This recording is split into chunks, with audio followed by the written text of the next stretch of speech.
Axons Unleashed.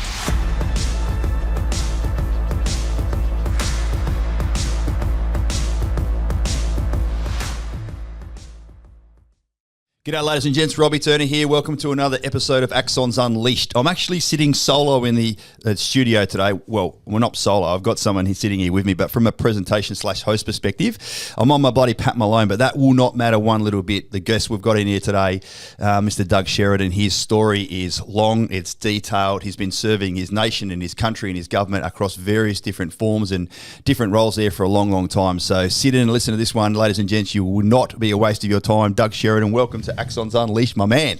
Brilliant. Thanks, Robbie. Great to be here. And, mate, let's rock and roll. Yes, it's going to be good.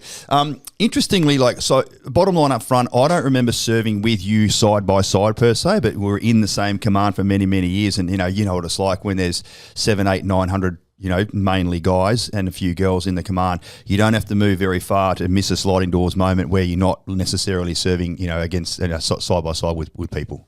Yeah, 100%, Robbie. And it's almost an embarrassment or you sometimes feel that the listener must think you're an imposter or something when they go, do you know Davo? And I go, I really don't know Davo. No. Yeah, but he served at this point in this year and you must know him.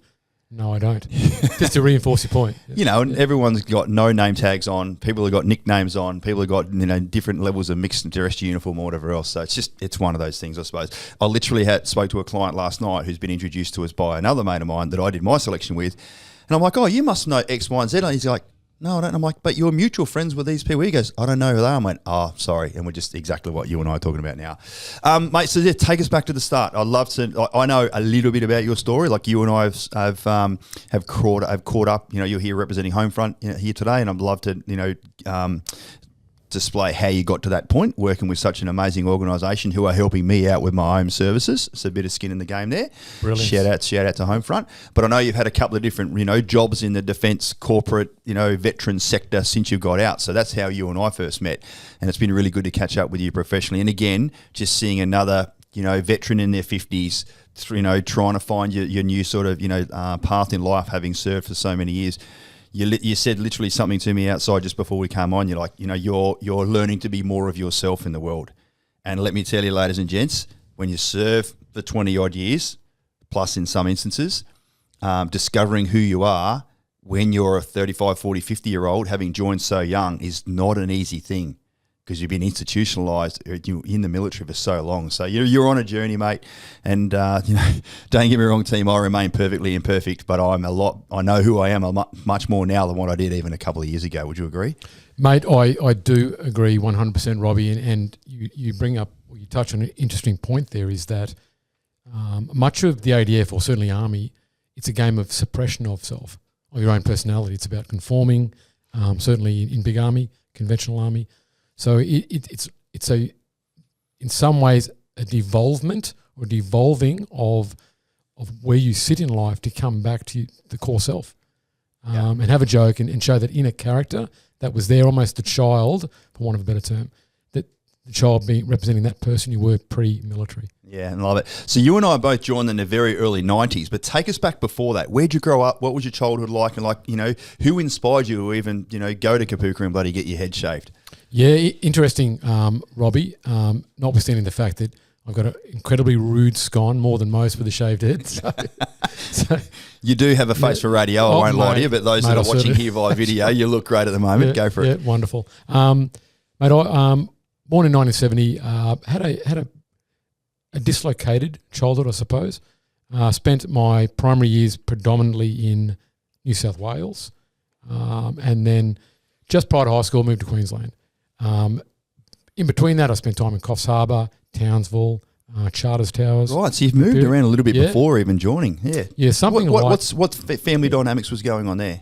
Look, I think it was marital dynamics between my parents, dynamics issues, pulling and throwing, or toing and froing as you do in a relationship, so which caused a lot of moving, something like 7 or 8 primary schools. So, yeah, quite dislocated. You probably would have found that, by your own words, found it dislocating. But, I've got other mates like, I've got to move here, schools are moving here, kids are moving. I'm like, you know what? I know it's a pain in the ass, but one thing I do know is that later in life, that movement around and having to find a new friend group, every couple of years just builds depth and character and resilience early. You probably didn't realise it at the time, but if you do think back on it, hopefully it has benefited you in some way. Yeah, look, on reflection, I guess it must have. So, yeah, correct. Yeah, good point. Yeah, good. So when did it get to the point where you're like, all right, cool, done a bit of moving around with mum and dad or whatever else? And again, every family's imperfect in their own way. When did the balloon go up for you to like, I'm going to join the army? Yeah, look, I think it was a period in my life in high school when I was getting in a little bit of strife across the spectrum there, and I came to the realisation that I was going nowhere fast and I was spinning my wheels, and at least I had the self-awareness to project and see nothing of substance in my future the way it was going. So in my own mind, I probably took the easy way out in that I thought I'll put myself on rails here. I'll join the army. I think I've got enough get up and go, having played a fair bit of sport, rugby, cricket and so on. I knew that if I could get myself on rails, that is given a hard left and right of arc, that I could achieve. Yeah, just give us some directional focus. 100% correct. Yeah, yes. good on you. So enlistment happened, caught a bus train, bus, plane and train down at Kapooka. Tell us a story about, on the bus and everything's all jovial, and then on gets the MP. Yeah, gee, I think I joined in Brisbane, so I got the full experience from Army straight up. I was meant to be Corps enlisted 8-9, jumped on a bus, then a plane, I believe, then a bus again from Wagga, it would have been Wagga into Kapooka. Yep. Realised I'd missed that. The Ready Reserve scheme had kicked off and killed that battalion enlistment. Right. So within a day I was going to artillery. So gutted. Sorry to hear that. Yeah, dead right. That was my first corps. I can say that I was in artillery for a long time, but yeah, go for it. Yeah, well, just gutted, thinking, one, I'm coming back home. 8-9 are out. The second board short battalion, how good is that? To day one, week one, catch you later, you're going to artillery. So South Australia Air Defence, no Brisbane, no infantry. Wow. But I cared more about Brisbane. So gutted day one. As it turned out, I performed okay. The sliding doors moved and I got infantry by the time I sort of exited Kapooka. Yeah, right. That bloody hell. I do remember the whole Ready Reserve thing back then. That's a scheme that's served the country really well, quite frankly. It's a little bit like the SFDRS, whilst the Special Forces Direct Recruiting Scheme in the sort of, what was that, maybe 2009, 2010 or whatever else, like weird, I don't know, maybe 5, 6, whatever it is, weird for people to come in that way, but once you got through it all, no doubt there's a few sort of good exits popped out the end there.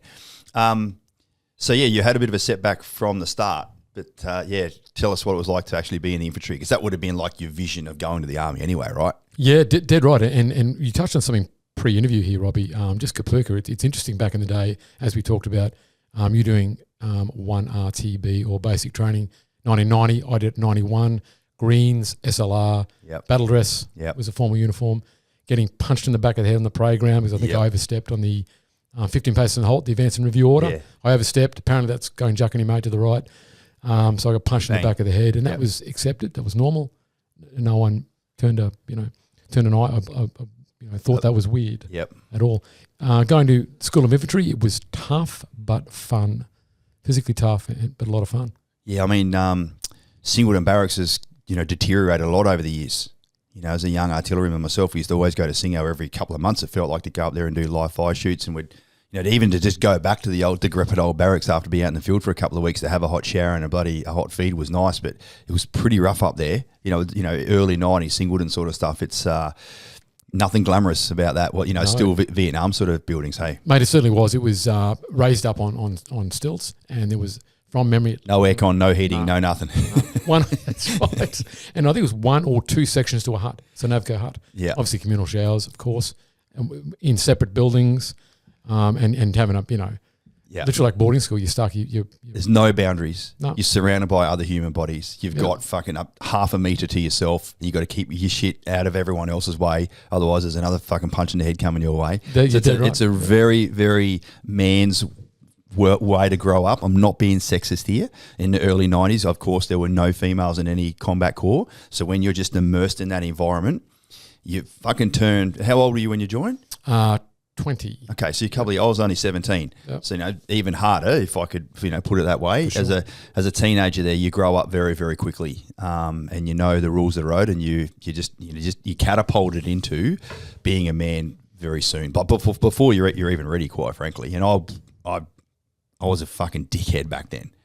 Some would say I haven't changed. Work in progress. Leave it with me. Daniel, you're smiling. He's there, but they're nodding, going, yes.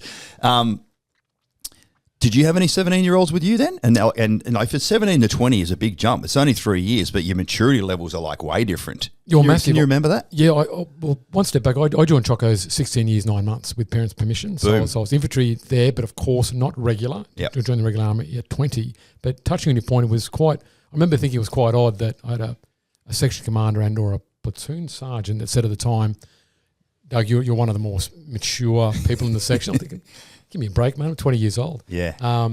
But being considered an older hand in the section. So certainly there was, I reckon 50% were possibly 17, 18. Yeah. Did you love the rough and tumble of being an infantry soldier, doing all those sort of someone's advanced infantry tactics compared to the very basic stuff they taught us at Kapuka, the old bloody rifles go, guns go, scouts go, fucking set an ambush, wait for people to walk through, like just to take it to that next level and really start to hone your craft? I really did. The environment, I went to a boys' school, a private boys' school in Brisbane, so that environment was very similar with the all-male environment, but also the infantry skills, and I remember at one stage there, it's touching or interesting to look back and think at the time it was a black art. Some of these skills were a black art. And as later they simplify and become fairly common sense or you break them down and you almost think, well, what else would one do? Yep. But being 20 and learning these skills that were a black art at the time. Did you get a chance to go to Tully and with a couple of old Vietnam vets still bloody passing on details? Yeah, early battalion I did. Good on you. Kanungra as well, so... Yeah, it's bloody crazy, isn't it? Yeah. But your career progressed reasonably well after that. Like, just sort of take us through what the next, what the next stages were, because I don't want to get stuck on you, buddy. Yeah. You weren't just an infantryman. Respect to those out there, but I know you just, you went so much further. Just sort of talk us through that. Well, I was very lucky within hitting the battalion. I think I got 3 specialist courses very fast. So in the first 18 months or 2 years, I'd done regimental signaller or communicator, mortarman, and sniper, all within 18 months, 2 years. So, and then I got a gig to West Sahara as the only infantry communicator or radio person in 93, 94. Interesting. The very first specific course I did outside of the gun course was my signals course as well. And when you're on the radio and when you need to be able to become aware of the broader picture and the different nets that are occurring and the types of RSVP that's going on, rhythm, speed, volume, pitch, yes. fuck, you never forget that shit, eh? No, I've not said that for fucking 20 years and you just know it. Doing a SIG course in some way, shape or form, if I can give a little bit of Uncle RT guidance here, get that under your belt because you become so much more rounded about what's going on, don't you? You do. You get, as a private soldier in particular, while I was, same. You get that spectrum, that overarching look down on the battlefield, almost like a structural panoramic appreciation. Yeah, bloody hell, that's good. And then you just become getting those, and joint fires as well. So mortarman, and then sort of more precision fires, doing the sniper stuff. How did that hold you in good stead as you went to the next stage of your career? I think it really did. I got to a point. I won a few mil, or certainly a couple of mil skills there as a section commander, and I remember being able to adjust fire in my mental calculations. So I wouldn't write anything down. I just look up and do field angles, so finger or hand angles. Yep. Adjust fire, bang, call it in. So I was adjusting fire in 10, 15 seconds just visually through hand angles. Gold. When other people are just using binoculars and trying to use graticals and writing it down, and maybe not. I'm trying to think, early 90s, did we have calculators then? God knows. Pull the abacus out. Yeah, maybe. And again, just having that term like, adjust fire for effect, boom, boom, like just to use some basic fire support jargon as an infantry section commander to then make sure the intent of what it is you're trying to achieve was received much more clearly, as opposed to, respectfully, an infantry section commander who's got no joint fires activity. Yep. They're stumbling through stuff. There's just no slight on anyone. You're just not exposed to the right terminology, which can make shit happen so much quicker for you. 100%. Good on you, mate. I love it. And you can do that. Drop 400, add 200. Yep. Drop 100, add left 50 adjust fire. Yeah, or fire for effect, bang. Yeah. And you 2 or 3 serials you're on, as opposed to the torturous 7 or 8 adjusting rounds or something. And as you know, well, when someone's shooting at you don't have the torturous 7 or 8. You've got to get that shit sorted sooner rather than later to stop that behaviour. So it can be, try to be too dramatic about it, but I'm sure that they were all, managed exercise, safe environments you're talking about. But it is a skill that you do need to hone, so you're going to need it to come into effect sooner rather than later. It'll become a matter of life and death. Well, it's literally a lost art now, isn't it? We look at Afghan, we look at the Middle East, the MEO now. We've got JTACs and the infantry section commander. I believe that power's been taken away from them. Right, there you go. So there you go. I believe that a infantry corporal doesn't have the ability or the capacity to call in, a couple of chips Some of sort mortar. of fire. Yeah, crazy. Tell us what happened from here. Mate, went to West Sahara, came back, did a couple of RCBs, did a firepower defence arrangement, so 3 reasonably long tours to Malaysia. At one point there, I think I was going to pack up and move to Malaysia while still in the Australian Army. I did selection in 97 for Special Air Service Regiment. Mm-hmm. Was subsequently lucky enough to finish and then be selected for further training. 97, did you say? 1997. 97, yep. Yes. Yep. Yeah, good. And the big thing my takeaway there is I've always got to get a plug in for the man of the moment. In the last 20 years, in my mind, is Sergeant Matthew Raymond Locke, MG. Brilliant soldier, great mate of mine. I was a groomsman at his wedding in 97. We had a lot of skin in the game together, and I believe heroes like that need to be called out and their names need to be at the forefront of our minds moving forward, not forgotten. Yeah, for sure, mate. Good on you. I wasn't aware that you knew him that well. Yeah, good. I did. Yeah. Tell us what's talking about going to School of Imps as a step up from Kapuka. Certainly, and they put you through your paces doing the sniper's course, for instance. Going over and doing SASR selection in 1997 would have been another few steps up. Take us through that. Yeah, it certainly was, Robbie. I think, in retrospect, I probably had done too much pack marching because I was plenty fit enough pack marching. What I reflect on is that everyone has their own strengths and weaknesses, funnily enough. But things like the more weight you put on me, the faster I got. In other words, percentile-wise, my performance increased amongst the group if you put weight on me. If you strip me off in PT gear and maybe run 2.4, I was in the weaker. But as you added weight, I got stronger amongst the group. I'd probably consider myself the same. Yep. And that's important. It is. Because you don't do many combat things in PT gear. No, that's right. Good point. None, Good point. unless... Note to SOCOMs, get rid of the 2.4, that's right. I know they're doing a lot of work from a real scientific perspective now to modernise, shall we say, exactly what goes on there. So, anyway, go back. Brilliant. And also, a segue there, or let me step laterally for one moment and engage. What I find fascinating now and correct is that likening to elite athletes, so calling SOCOM people and even some infantry people, I guess, combat athletes. Yeah, so that recognition now is wonderful because it's a truth. It's a truth. Yeah. What did you find hardest about your selection course? I know there's lots of different elements to it, and there's been the TV show SA Selection. I know Mark Wales wrote a really good book about his selection experiences as well, and the like. But yeah, tell us what's one of the things that really stood out to you? Like, fuck, I got to dig deep here. This is the Y junction of my life. Well, luckily enough, I was Matty Locke and I were section commander 2IC of Dog Squad. Section from 5-7 RR that went very well the year before I did selection. We both did selection together. Yep. Along with another guy, Nick. And then I had my posting order into 1 RTB as a recruit instructor. There's no way I wanted to go there, so come hell or high water, I was passing selection. That's interesting. I loved my time down at Kapuka as an RI. Well, I may have. You didn't know what you didn't know. So at the time, I was a bush soldier, and I thought, I'll have none of that. Yeah. The other wide of that fork, or the trident, the 3 parts, CSR selection, passing, 1 RTB, or if those 2 fell over, 5-7 RR was going to Darwin in 98. I wanted none of that either, so I had plenty of motivation to pass. What did I find hard on selection? I think things that the absolute mindless tasks. So something like a 24-hour equipment carry where you've got, let's say, 8 to 9 men in a training section, moving 100 metres of static kit, moving it 5K down a track. So you literally pick up something, move it 10 metres, go back, pick up something, move it, or 50 metres or what have you. But the mindless nature of it for 24 hours and never knowing when it's going to finish. So no mental stimuli, a pointless task. You're not allowed to speak to each other So I either. was going to say silent running. Yep, silent running. And then also no input, no stimulus whatsoever. So no input from the directing staff or instructors.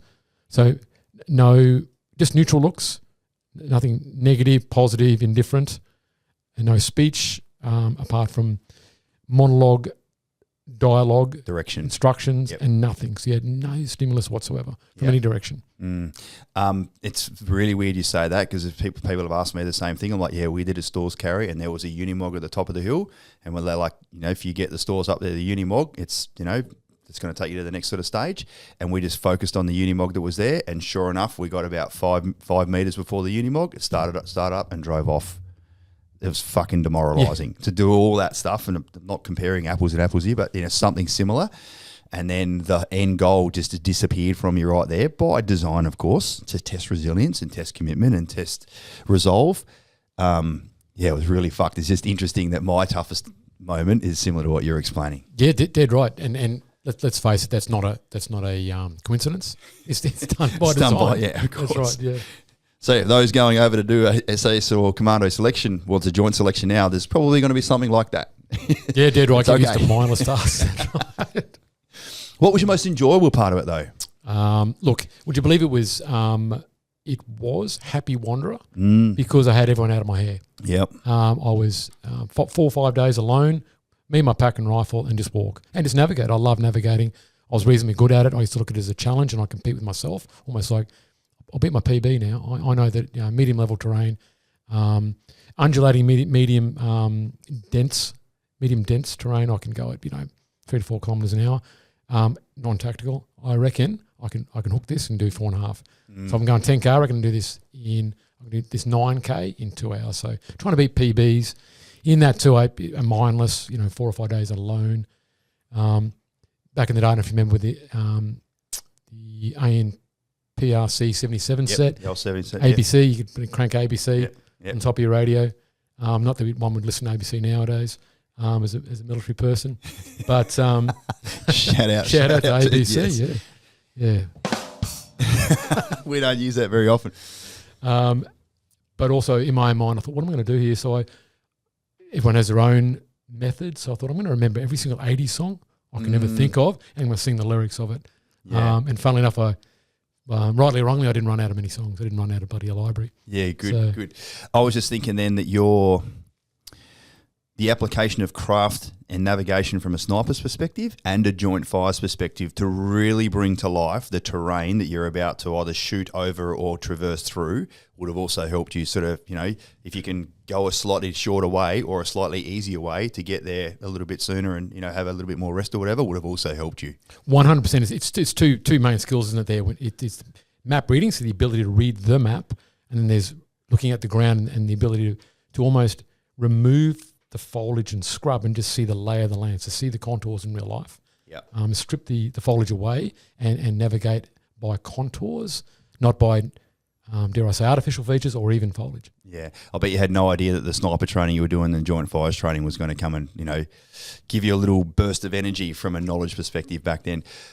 What was it like, mate, when they were, sort of packing up all your kit and just effectively assembling yourself, and then you find out whether you're a thumbs up or a thumbs down? Well, in true SOCOM fashion, they made sure they prolonged the torture at least 12 to 18 hours more. So we finished on PM one afternoon. I think that they drove us back to Swanbourne, then made us clean weapons, and then made us go to sleep overnight and think on whether or not we're going to be selected. So thank you for that. And like I've said to people before, I was fueled on anger and rage. So I was convinced in my own mind that I was going to turn the tables on the DS. And when they said to me, "You've been selected," I was going to say, you know what? You can keep your special air service. Yeah, wow. Keep it. I'm going back to the battalion because this place is rubbish. Yeah, isn't that interesting? Yeah. And something you're yearning for so much to be put up on a pedestal and however you sort of visualised it, and you're there this close to the thing and you're willing to turn your back on it. That's right. And as I realised, the minute they said you were selected, euphoria hit me, dopamine dump, and I thought, this is wonderful. Yeah, good. So it's just funny how your brain will do what it needs to do to motivate the body or get and through also it. protect yourself. Correct. It's like, you know, I didn't fucking want it anyway. I was going to tell him to get lost anyway. Yeah, Correct. yeah. It's just the ego, mate. It's the ego playing its role that it's there to do. It's to protect, you know, you and yourself. But of course, as you and I both know, just getting through selection, whilst a massive hurdle as it is, that's when the hard work really starts. You got your whole Rio to go through. How did you love doing some of the specialist courses, and if so, which ones were most enjoyable? Yeah, look, wonderful. So it's a boy's own story, isn't it? You've just got these bloody this whole sequential line of courses that you dreamt of. Really cool shit that you're about to do. But when you're training and learning how to do them, whilst they're cool, it's also very arduous. Arduous, and you're constantly under the pump. So the sword of Damocles is ready to chop your head off at any moment, i.e. get sacked and removed. Yeah. And you're seeing it around you. So it's real. It's apparent. You're seeing mates getting chopped, removed. Yeah.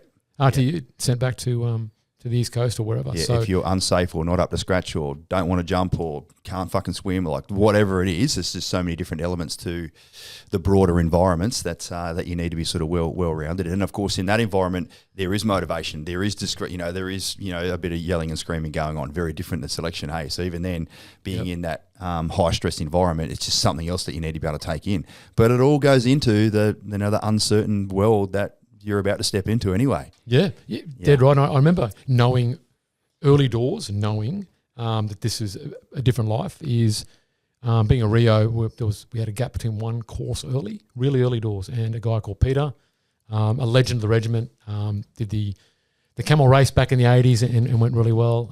I won't say his surname here, but Pete.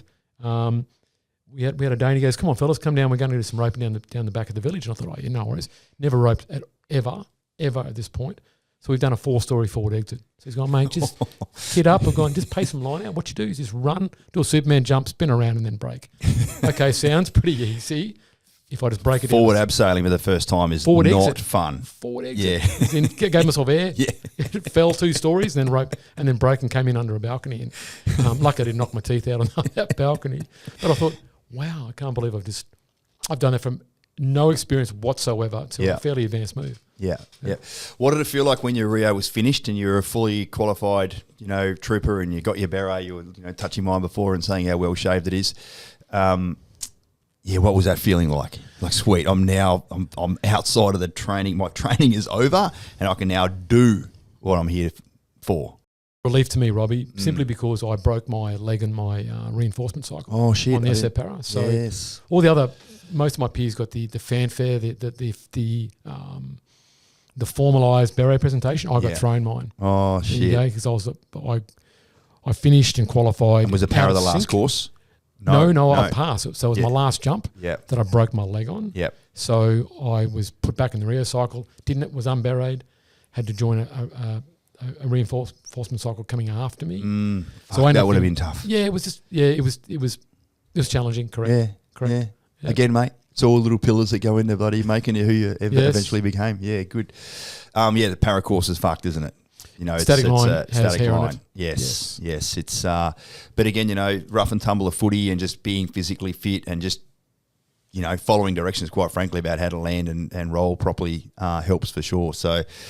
Yeah, it's a real bloody Russian roulette, isn't it? It's you don't actually know what's going to happen, and we've all got some bloody para worries about vertical descent, horizontal descent, wind coming in, fucking you name it. So dead right, and I think it served me in some good stead later, negotiating IEDs and so on bikes, just being able to release yourself to the fact that it's not about skill, it's skill, but then realizing that sometimes you're just plain unlucky. Yeah, you have a shit day, but the more skillful you are, the statistically the best chance you have of not getting injured or not getting killed. So. Yeah, I know you did a bunch of deployments, so sort of start to take us through that, and we don't need to delve into each one sort of thing, but just give us a bit of a span about sort of what happened over the next 4, 5, 6 years there as you really honing your craft and getting an awesome reputation within SASR. Yeah. Look, I was a middling operator. I reckon I tried my best. Tried to be a good team member, and that's probably where it ends. But I had the 25th anniversary a couple of weeks back. I went to Swanbourne. We had the 25th anniversary of Interfet, and I deployed in 99 with 3 Squadron SASR as part of the response force element there. That was 3 squadron SSR with 1 trip of British SBS, 1 trip of New Zealand SAS. So we're there for 3 months in 99. That was a brilliant deployment. Did the full spectrum of the SF, continuum or skills continuum.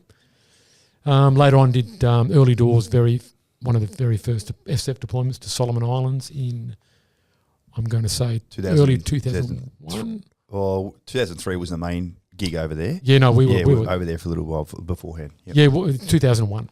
Most definitely we were there. We were working off the HMAS Tobruk, monitoring peace talks. Yep. At the time, I think it was the Malaita Eagle Force and a few others.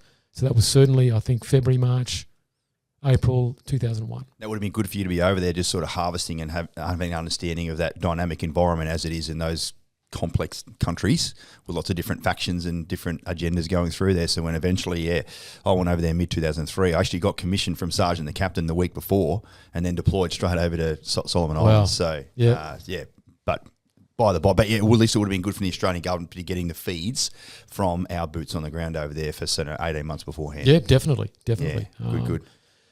At that point, 2002, I discharged from Defence. A number of reasons behind that. I was initially going to come back immediately. I joined up or applied to become an air marshal post 9/11 or right on 9/11. Yeah. My plan was always to go back, do a year as an air marshal and go back. As it turned out, I didn't. I had a protracted time in the AFP then, doing a number of jobs. Was that a cool job? Look, I sometimes look around now. I'm like, who's the fucking air marshal? I'll know who they are, but I can never pick it. And I'll look for 30 seconds, and I'm like, fuck, whatever, and just keep doing what I'm doing. Yeah, and look, we're probably only on targeted flights, so it's of course at some point there's a fair chance there's been an air marshal on a flight you've been on, but on every flight, no, not at all. So, so it was, look, early doors. It was cool being a grunter and living out looking at my bootstraps in the dirt for 10, 15 years, being in business class, having the blue ribbon experience, but also carrying a gun, tooled up, ready to go. Yep. There was a lot of, sexiness about that role and career, but it wore thin on me very fast. I can imagine. Yeah. Can I let me step right for a second and engage? How are you going with management of external relationships at this stage? Like, how's your life, how's your personal life evolving? Because it just sounds like you are give, and when you give without not much take, that runway comes to an end at some stage. Look, it did, and regularly. Sure. So I'm glad you asked that question, Robbie. I've got a wonderful wife at the moment. I've been amazing. Me too. With Lucy. Yeah, for 15 years, and she saved me in a lot of respects. And me too. True story. And it's a reasonably common Find yourself a good partner, ladies and gents, and that will save you. Please. But it's a reasonably common theme with SF guys later in life that they seem to find that good woman, and there's no doubt about the fact that occurred to me. My early life, first 20 years of my army career, was an absolute bloody combat zone, my personal life. Yeah. Because looking back, I just didn't care. I didn't realise I didn't care. I wasn't even self-aware enough. What I did know is that all that mattered was army. And the job. Federal police, it was catching bad guys, it was nailing bad guys, it was being a better tactical operator. I'm talking the most ridiculous. It occupied every second of my day. Mm-hmm. It does. It has to. Even now, dead right. Even now, I can't carry a bag in my gun hand, my master hand. Yeah, got to be in the left hand. Correct. Yeah. Every minute of the day, I used to try and do everything with my left hand to try to develop the non-master side of my body to make me a better offhand shooter. Yep. Everything I did every minute of the day was about being a better tactical operator, not about my girlfriend or my private life. That was a bolt-on that was nice if it was there, but I didn't care less if it wasn't. So I've got really bad rotator cuff system in my left shoulder. When I was speaking to my surgeon, he's like, "You're in artillery, you were lifting boxes, and then you went to SOCOMD." He goes, "How come your left shoulder's so much worse than your right?"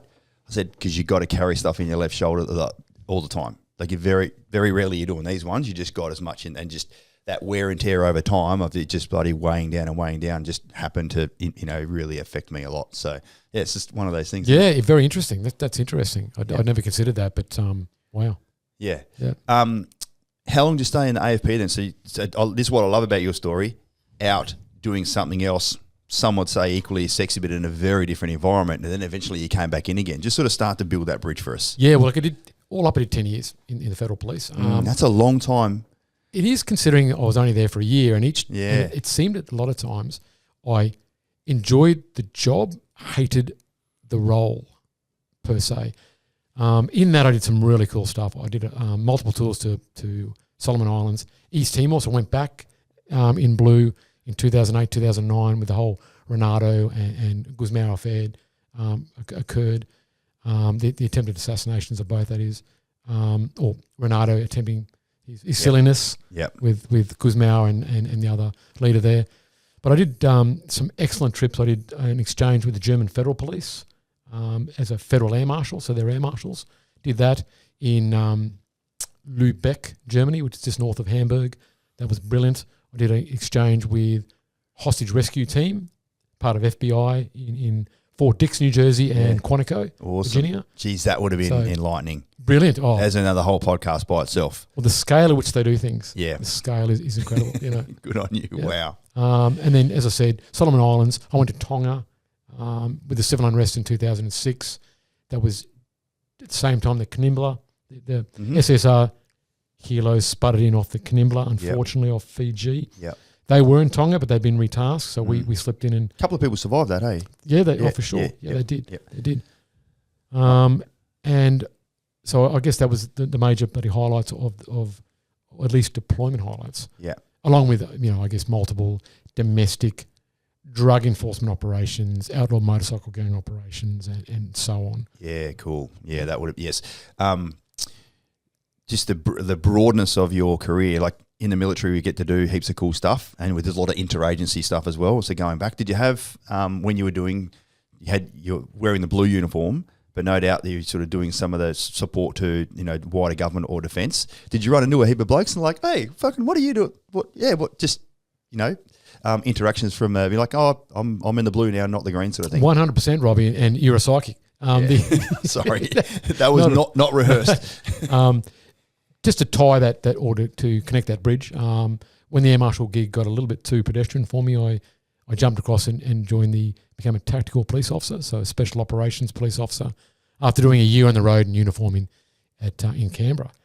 But at some point there, which may not be apparent to a lot of listeners, in 2000s, late 2000s, the United States military were utilising FBI, HRT operators to secure that chain of evidence, or to utilise them in the sensitive site exploration in Iraq and Afghan, to ensure that we could put these people away, as in the international criminals, Taliban, Al-Qaeda, ISIS, whatever you like, which later became ISIS, ISIL. Could we put them in front of a court, and could we ensure the chain of evidence was robust enough to convict them? So AFP figured, we'll do this as well. So the tactical group I was with were modelling ourselves on the HRT to work with SASR to go into Iraq, Afghan, and manage, so deploy, come in on site, immediately post exploitation or on exploitation, post assault, and manage the chain of evidence. So what that meant is, because I was still Special Air Service Reserve and an AFP federal agent, being the Sergeant Sierra 1 sniper team leader, I was going into Swanbourne, training in blues, literally flying home to Brisbane. A month later I was flying back, and I was doing Choco time with SASR. Yeah. And I was rocking and rolling between the corporal's mess, being a corporal in the army, being an AFP sergeant. I was back up the sergeant's mess, eating. And guys are going, who the hell are you, mate? Yeah. What are you doing this week? Yeah. Because a lot of the time I was wearing plain clothes in either role. Of course. Are you army this week, mate, or what are you? And whilst that sounds funny, it also brought a lot of heat on me. So that's interesting. Why do you think? Well, first of all, I don't recall anyone else having that sort of profile. So you're a bit of a Highlander in that sense. Yeah, I guess. There can be only one. 100%. Yeah. And what is not known in that time is the plan subsequently fell over. But the SASR enabled a pathway for AFP federal agents to do selection. And I bet you haven't heard of that. Yes. But they did have to go and do Kapuka. And you can imagine there were a number of federal agents thought, I'm not doing Kapuka. Yeah. I fucking know how to do this. Yeah. I'm a buddy. I'm a buddy police tactical officer, for 10 years. I don't need to do that. It's beneath me. So having Not even go straight to Singo, Kapuka, to learn how to march and make your bed and shit. Correct. Fuck. Yeah. But that would have been a difficult pill to swallow. Definitely. But you can imagine in the SASR mindset that's streamlined. That's about as good as it gets. Yeah. Kapuka, I don't believe they do Singo, which is even more bizarre. So they missed that bit. Which is more bizarre. You think it would be Singo they wouldn't miss. Yeah. As in the School of Infantry. Yes. So they had, from memory, at least 3 or 4 attempt selection, washed out, didn't pass. You and I just found out why. Yeah. I think the sequence or where they went into to do their ab initio / bridge to advanced training just doesn't make sense to me. But anyway, no. What would I fucking know? Yeah, correct. So this is what was occurring. So it basically fell over because they couldn't get any AFP people to qualify. Obviously, I was okay because I was already bloody SASRAC and so on. Yeah. And we're running courses over there, and we're trying to do as much as what they called, as you be aware, interoperability or compatibility training, and then try and get those AFP federal agents qualified as somewhat bona fide SSR operators. Didn't happen at all. Dismal failure. But why it drew some heat, certainly from the military context, is a lot of old warrant officers there saw me as someone that was going to, maybe not consciously, but I was going to take sensitive techniques back to the AFP. So if I'm over there learning, I'm going to go back and teach them how to blow doors a different way, or I'm going to teach, to run the walls a little bit differently or something. In other words, sensitive TDPs I was going to give back to the AFP, which of course I never was. Why would you? Well, you wouldn't. But I mean, funnily enough, I've been around enough to know there's such thing as compartmentalisation. There's different worlds and so on, but that doesn't stop human beings being suspects and playing the silly games as they do. Yeah. Oh, that's sad to hear, but unsurprising as well. It's a very, the more sensitive capability. I'm just reflecting on my last 3 years was down at SOHQ, so I got to see in the 7 branch see the different sort of positioning of each unit as it was with their sensitive capabilities, and it's very, rightly so. It's very, very protective. It's we do this, you do that. Stay out of our lane, you stay out of your lane. A little bit of crossover in the middle or whatever else. So it's conceptually I can see where you're going there. But here's the funny thing is that you'd go back to Brisbane and then you put a green uniform on and go stand next side by side with those guys anyway. Yeah, when correct. You're doing your green time. Correct. So, again, mate, it's just when you're there and you and there's not many of you, i.e. someone who's just trained so extensively in the blue and the green, then it just would have been a little bit weird. But anyway. And then this is where compartmentalisation works against the individual, because you can imagine I'm going over there and there's an old woe, a crusty woe, angry SOCOM woe from another squadron, because he's not plugged into the local wherewithal or knowledge. He doesn't know. Who's this bloke? I swam last week. He's in blues. What's he doing? Yeah. What are you doing, mate? Get out! So because they're not aware, they don't have the full knowledge of why the bigger picture, why I'm there. Full stop. Yeah. And because of compartmentalisation, need to know and all the rest of it. So that certainly worked against me also. Yeah, good stuff. Did you hop back into the green full time? Again? Not full time as in correctly. No, CFTS. Yeah, right. So I was partaking of CFTS and long periods. What sort of year are we talking about now? So we've sort of gone through, what are we now, maybe 7, 8, 9 sort of thing? Correct. We're now talking 2008 through to 2014. Right. Yeah, beauty. Yep, back in there. And in that time, CFTS for all those years. No. Say. Doing protracted choco time. So I was taking large blocks of reserve leave from the AFP. Yeah. Going across, working in Perth, coming back, or on the occasion of 09, 10, deploying to Afghan with SOTG.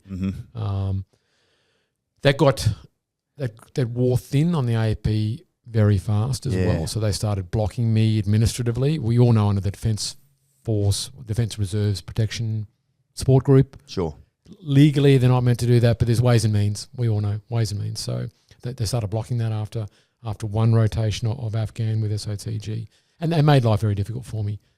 To be fair, after Matt Locke was tragically KIA'd in October 25th, 2007, I started, I guess, experiencing pretty acute mental health episodes or just feelings.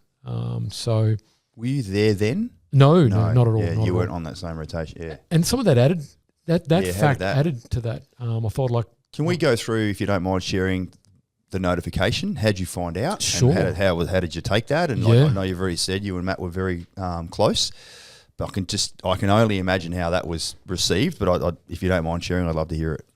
Yeah, it was horrible. I think it was a Thursday night. Someone can prove me wrong there when they go back to a calendar, but I was at home at somewhere around 8:30. So you're at home in Perth, or were was you in AFP? Brisbane. Oh, yeah, AFP okay. Brisbane. Yep. So I was sucking a glass of red wine or something after dinner on a Thursday night, and those horrific notifications, and we all remember those notifications from circa 2007. They seem to come thick and fast from 07 to 09, Yeah. 10. And It's almost like you wake up every other day and like, even though you might be living your life back here, you're still very mentally connected to what's going on. Yeah, dead right. With sister and fellow squadrons and companies and whatever else, and you literally just either driving to work or just waiting to see like surely something's happened again, because it was on. It was on, and I was completely distracted at work. I'm supposed to be knocking over bad people in Australia with the AFP. My mind's I'm completely distracted. My mind's an Afghan. Yeah. So understandably, but disappointingly as well. But but here's the thing: like it's like you had two split personalities. I was just wondering before. I'm like, fuck. I'm just imagining myself. It's like openly cheating on your wife, and you're in two separate marriages, and they know about it. Because when you're with the AFP, you're supposed to be married to them and not think about anyone else. When you're in the SAS, you're supposed to be doing the same thing. But there is this umbilical cord, that connects the two of them, which is your soul. And you can't, this is what you're describing, right? It's like you can't just mentally switch off from something or someone. You're engaging with the blue wife over here, but you're thinking, you can't stop thinking about the green wife, which would have been just very difficult mentally and emotionally for you. And then, of course, to hear some news that is about to drop would have been, very difficult to deal with.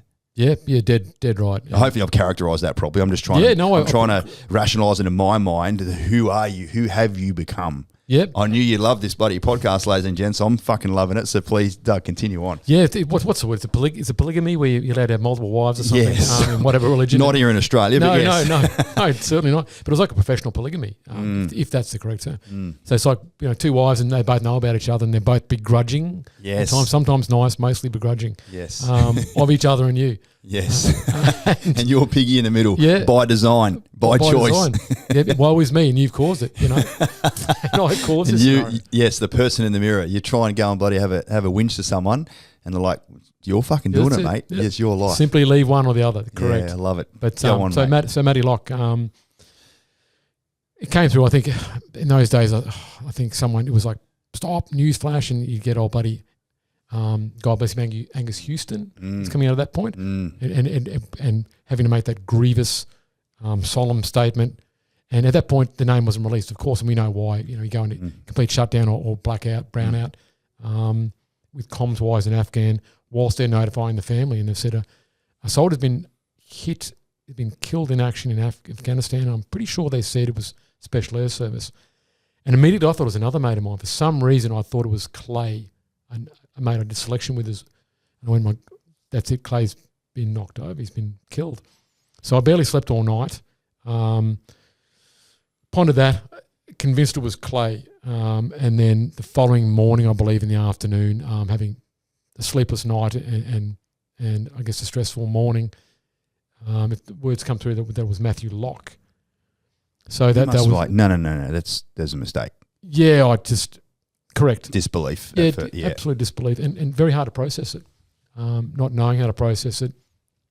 Feeling like I let him down. Because I guess the whole world comes in on you, and you feel, well, that wouldn't have happened if I was there, or somehow I'm to blame for that. I've left, I've gone away to the AFP. If I'd have stayed in, I could have been there and I could have changed that potentially. Yeah. You don't think that potentially. You think, wow, I've contributed to this. So you go into a blame game.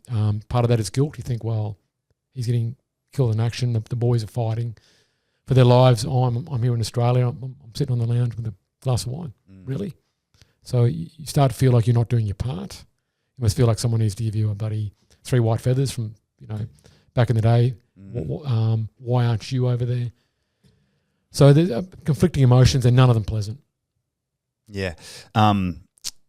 I take it you went to the funeral and all that sort of stuff as well. Just attended the services and remembrance, repatriation of Matt as best you possibly could. And you know what? Yeah. Correct. And that was gut wrenching. I've never seen anything like it. The funeral of Matthew Locke was highly attended. Numbers wise, there must have been over 1,000 at Karrakatta. Well, he was laid to rest at Karrakatta Cemetery in WA there. And I've never seen such a large amount of grief-stricken people, and these are warriors. Warriors, and they're grief-stricken. I was just about to say, not just people. Yep. Yeah. And seeing them, that controlled grief was confronting. And it's the hardest thing I've ever had to do, get on that plane to go to WA to confront this whole scenario. If anything, that was the representation of, in my mind, of every death and negative aspect that occurred to SOCOM over the whole time in Afghan. Was crystallised in one moment would be the funeral of Matty Locke. Yeah, certainly. All the soldiers that have lost their lives over there, every family would be thinking and feeling the same way. But collectively as a group, there's been how has that changed you reckon? Because there's sad things and there's tragic things that continue to happen in our lives now.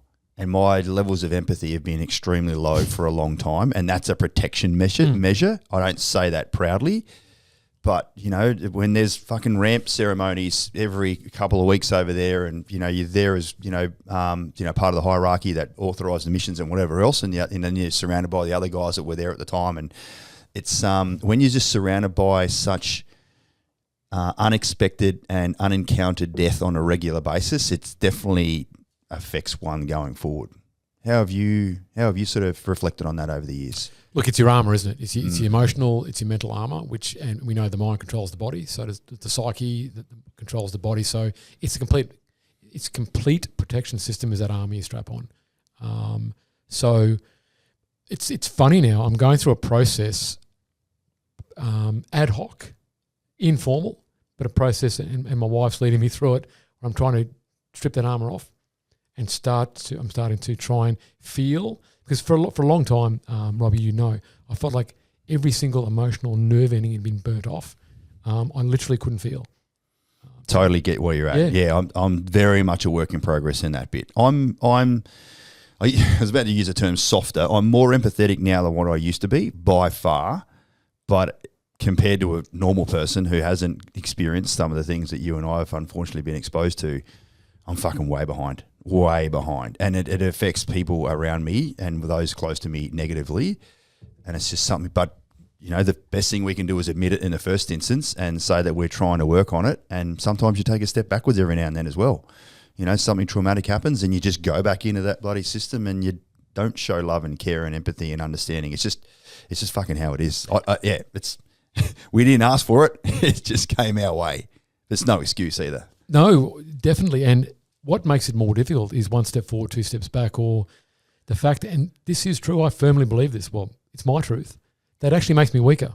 It might make me a better person, makes me a weaker person. So with every step I take to shed a part of mental or psychological armour, I'm aware that I'm getting weaker.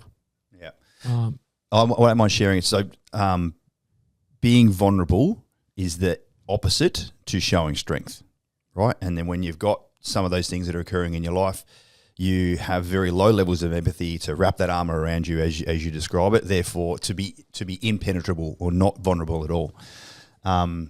Yesterday I wasn't having a very good day here in the office. There's been a couple of sort of things occurred, and I was going about to have one of the key meetings I have with three of the most amazing ladies that work in the business here, and I was literally on between a couple of inches beforehand to just call the meeting off and say, look, I can't do this. But I pulled myself together and fucking went in there and sat down, and the smiles and the energy and the love and the care and the willingness to brief me on what they were doing just made me feel instantly better. And I rang them this morning and told them about it. They're driving somewhere now. I said, girls, I just want to say, first of all, I apologise for I was not my best self when I walked into that meeting yesterday. You know what's going on, and I'm working my way through it. But I just want to say thank you for just being yourselves and being crazy and having a laugh and giving me a little smile and just feeling me during that point. and I was vulnerable to them on the phone, and that it made me feel so much better. To me, and they no doubt, you know, they were like, "Love you, Robbie. It's all good, man. We got you. We're all in the same boat." Blah blah blah blah. So I just, you know, my guidance to anyone there is that, you know, sure, during that immediate point of something going wrong, you can wrap your armor around you, but just let it down as soon as you can, and bring others into your life, and let their love shine on you, and things will be better. Have you? Does that resonate with you? Like just having a go at doing that, and certainly if you've been had some times, I'm literally sharing with you something now that happened less than 24 hours ago and 2 hours ago on the phone. So it's as raw as it gets, right? But I'd love to sort of know how you've been able to, as you said right at the very start, feel a bit more like yourself, noting some of the crazy things we've both been exposed to in different but similar ways. Yeah, mate, thank you for that, Robbie. It's interesting. I don't begrudge when I do that with my wife, because she deserves it, and she needs that presence from me, that emotional, that psychological presence. She needs it and deserves it. I do begrudge some. It's been more of a difficult road to look at people outside of her and appreciate when people are being genuinely nice, for want of a better term. They're showing love, they're showing warmth. In the past, it was a little like I used to view warmth or niceties expressed towards me, or in general, openly displayed, that is, as a weakness or some kind of deception method. And I harken back to, I use that example of, we've all seen, we may have all seen Major Payne, classic, Damon Wayans, when someone's being nice, when he goes, "Are you plotting on me? Are you plotting on me?" So I used to think of it that way, that something's going on here that's not obvious on face value. In other words, I wouldn't take the warmth or nicety on face value. Suspicious always. Yep, always suspicious, correct. But I'm starting to understand and realise and accept that warmth and niceness for what it is. Yeah, nice. And even next step, responding to it. Yeah. Hey, so take us to the end of your career. Like, when did you finish up with the AP and finish up with the Green, and then just sort of, you know, what are you doing now? Because I know like I said in my opening, you're such an advocate for veteran businesses. You're such an advocate for veterans as a whole, and the welfare of the community, and engaging with some sort of bigger personalities, Dan Fortune and the like. Like, I know you're close to those people that have got a big voice about things. Yes. And you proudly stand next to them, as do I, and I'm fucking guarantee we're going to get bloody Dangerous Dan on here one day. Force of nature. Oh, yes. Yeah. He was the CEO down at Duntroon when I was there as a captain instructor, so we got on famously well, and he's still he doesn't know it, but he's a great mentor of mine. I respect him immensely, and still remember some of those things that he was, you know, saying to us as young captains back then about, you know, how to be better people. I'd love to know how your career finished up, and what have you been doing for the last 18 months, 2 years since you got out, whatever it is. Yeah, look, fast forward, cognizant of the listeners' patience. 2010, 2011, had enough of the AFP, culturally, for a number of reasons. Also, I was probably negotiating mental health stuff. Got out, went across and worked at the embassy in Kabul, contracted to DFAT, doing protection for the... Yeah, awesome. Shit, you're a glutton for punishment. Yeah. You're not finished yet. No, not finished by a long shot. Then I had an acute incident in 2012, which led me to be non-functional in a work sense for at least a year, 18 months. And then I had to claw my way back. How I did that professionally was Army. I was still a reservist, so being a sniper supervisor, and an SF supervisor, I was a gun for hire, so I worked for 8, 9, 6 hour, 3-hour hour, just doing back-to-back sniper courses as a supervisor. Awesome. So running through, I guess, maybe over 100 infantry snipers. They would have loved having you there, and I bet you loved imparting, from what I now know about you over the last hour or so, I bet you loved seeing the young guys and girls. Any girls yet? No. Yet. So young guys come in. I've always got to ask that question so I don't fucking offend anyone. But anyway. And there may be now, I'm not sure. But Sure. Seeing the young people come in, and they would no doubt, they will give you an introduction about who you are. You're there as a visiting lecturer. You're there as a course leader, whatever it's going to be. And they will be fucking dripping off every word you've got to say. Yeah. In a mentoring and caring perspective, as opposed to you stand there with your fucking chest out. I know that's not your personality at all, but I bet you loved teaching and mentoring and guiding, and ultimately seeing how much better those young snipers are being under the tutelage of yourself. Yeah, look, I would like to say I approach it in a certain way. We've always talked about, in Army, there's been a lot of discussion about gatekeepers with the sniping qualification. True. So I approach it in two ways, is that this is my gate and you're not getting through it, but by God, you're getting through it. So my goal was not to torture so people couldn't get through, it was to torture to push them through. So I used to run multiple iterations of, so I really did try to qualify as many people as I could, but I made it was without a long compromising the standards. Without compromising the standards, which meant 16, 17-hour days for 6 weeks, as opposed to, they weren't let off the hook. If they weren't good enough, I'd torture them. You will do more and more and more and more. Yeah, iterations. Push them through. Yeah. With the end result of having them pass. So good on you. And what was very, very gratifying and surprising was when I went to the SSR 60th Jubilee Anniversary Ball a couple of weeks back in I Perth. saw you that. Yeah, that's good. I had, during that week in the ball, I had guys that had looked up my name on the seating plan and come and sort me out and tap me on the shoulder and go, hey, Sherry, do you remember me? Yeah. Of course I remember you, mate. Of course I do. Thanks so much. I want to say thank you. I was in 6 hour hours, in 8, 9, 3 hour hour. Thank you so much for setting me on the pathway to Special Air Service, and made you very welcome. And what it wasn't the fact that I'd done that or they remembered, it was the fact they'd taken the time to hunt me down and come up and reintroduce themselves and just say good day. How humbling of them to say, do you remember me? You're like, of course I do. Yeah, of course. Yeah, exactly. Good, mate. It's so good. You like going to those reunions and everything? You like going there and seeing any of those bloody crusty warrant officers that were bloody snarling behind your back still there? Probably. Yeah, well, there actually was one. And just mate, move on. Yeah. Move on. You're crusty.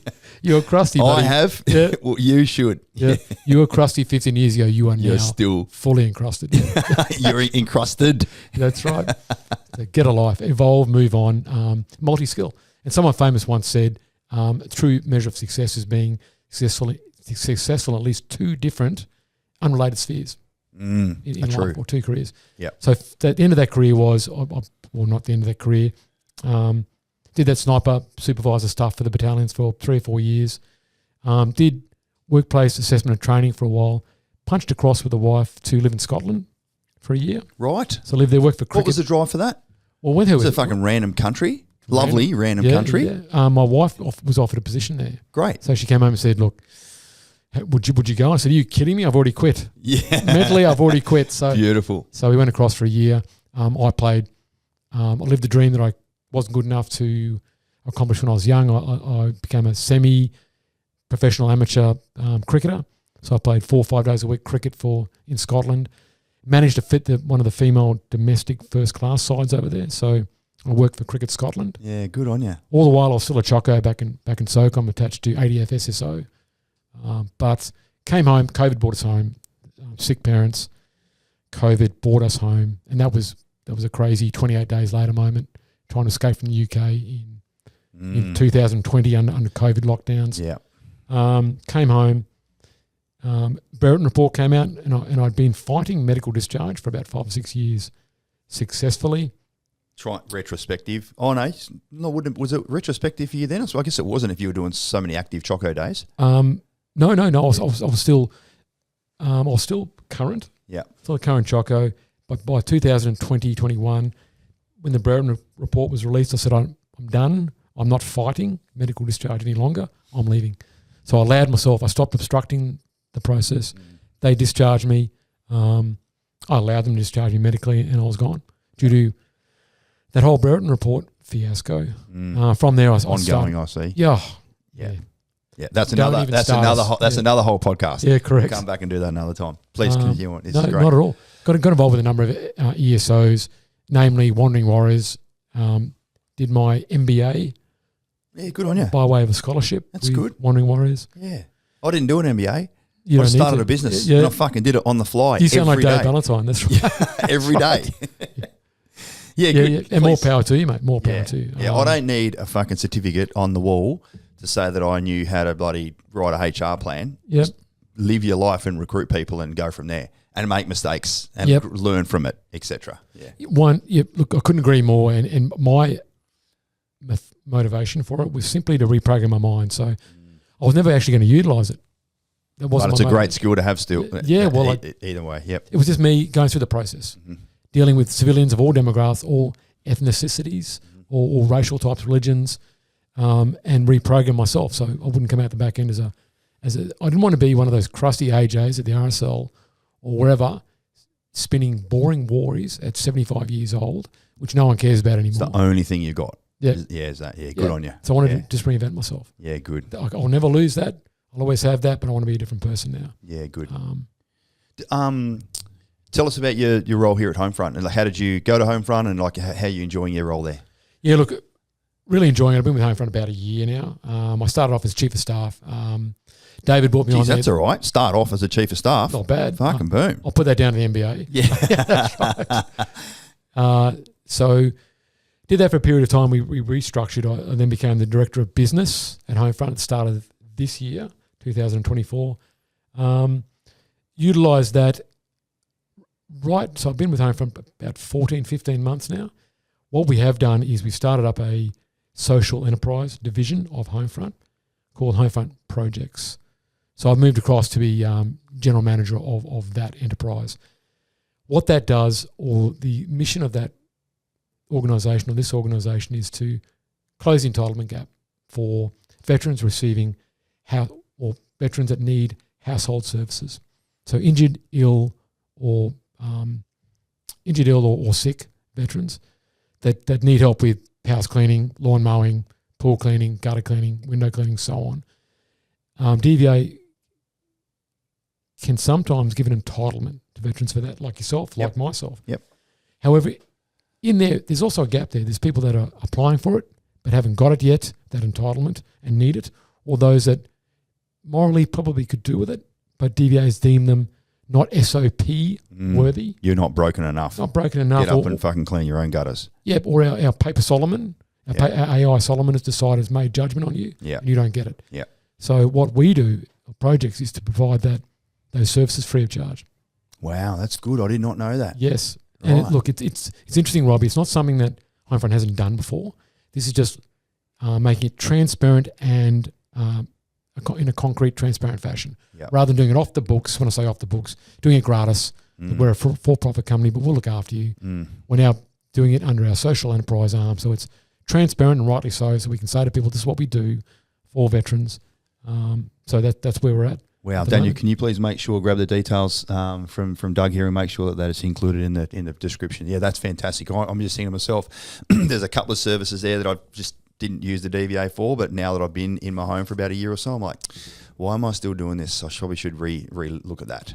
So, and that's your psyche once again, mate. This is one of the, I guess, the benefits of Homefront Projects is whilst we're looking after these people, we also guide them through the process of gaining the entitlement if they're able to. If not, we'll just keep looking after them where needed on a case-by-case basis. Correct. Yeah, good Correct. on you, mate. And how much do you now love it as a full-blown bona fide veteran, literally giving back to the defence community? Yeah, look, I really appreciate it. I really love the ability to give back. I'm trying to do what I can to ensure that the veteran community becomes a little less toxic, a little kinder to themselves. Yeah, good. And I think you know what I mean by that. Of course. We have an ability, for some reason, to attack ourselves. It's not hard to jump on a bloody DVA Facebook group and just scroll back through and fucking get some popcorn and watch people go. It's horrible, mate. It's not. I don't see the reason behind it. And we're better than that. And I know the reason behind it. It's because people are angry, tortured, broken, affected by the associated over-medication of bloody self-medication of drugs, alcohol, whatever. Yeah. So that leads to angry outbursts behind a keyboard, in person, over the phone. Yeah. But we're better than that. And whilst it isn't completely our fault either, the government has to take some responsibility for that. In line with that, DVA could become more efficient. And they're doing their very best, I know. Media and the general Australian public need to be a little bit more kinder. The media needs to stop telling lies about us, about the space and what our veterans did for the last 20, 25 years. And we just need to be on top of that. I guess, in line with that, we need to be kinder to ourselves as a community. Yeah, I found it all very interesting. My final comment was like, train our warriors, give them as much resources as they are, like make them the, effectively the killers they need to be. Oh, was there horrific things that occurred over in a war space? That's no. We can't be having that. Well, fuck me. When you're in a war zone, it's, for those that don't know what that's like, niceties of the world, of life and expectations are just not there. Whilst I'm all for the Geneva Convention, I'm all for the orders for opening fire, I'm all for the Australian targeting standards, no issues there whatsoever. But the context that it all gets taken in sometimes is a little bit fucking skewed. But anyway, that's another whole podcast for Mate, itself. it is. And you know what? The certain detractors out there need to hear this 5x5 and Lima Charlie. They need to hear and realise that this is not World War II. It's not South Vietnam to a degree. We were fighting international criminals committing war crimes and atrocities. We weren't bloody fighting Hans Fritz from the greater Germany division of World War II. Uniformed against uniformed. Uniformed civilians, correct. We're fighting international criminals. Yeah. I think someone said in one of the closing arguments recently, like, I'm not actually sure that Albert Jacka, when he jumped into that pit and fucking killed all those Germans, that not one of them, a couple of them might have been sitting there having a shave or eating their dinner and not having a weapon in their arm. Therefore, why were they targeted? But anyway, that's a story for another time. Very true. Ladies and gents, I really hope you enjoyed that. Doug, as I said when we first started, I know a little bit about your story, but I had no idea of the depth, and I'm sure there's 1,000 other stories that go with it all. And but yeah, certainly, if you get a chance to bloody run into this legend, go and say hi to him. Say, hey, I listened to you on Robbie's Axons Unleashed podcast, mate. I know your story will resonate with lots. There's so many different levels of depth, and even there, the importance of being a fucking expert navigator before you go and bloody attempt selection. It'll make your life so much easier. Mate, have a great day. Thank you so much for joining us on Axons Unleashed. See you all again next time, ladies and gents. That was an absolute bloody belter. Thanks, lads.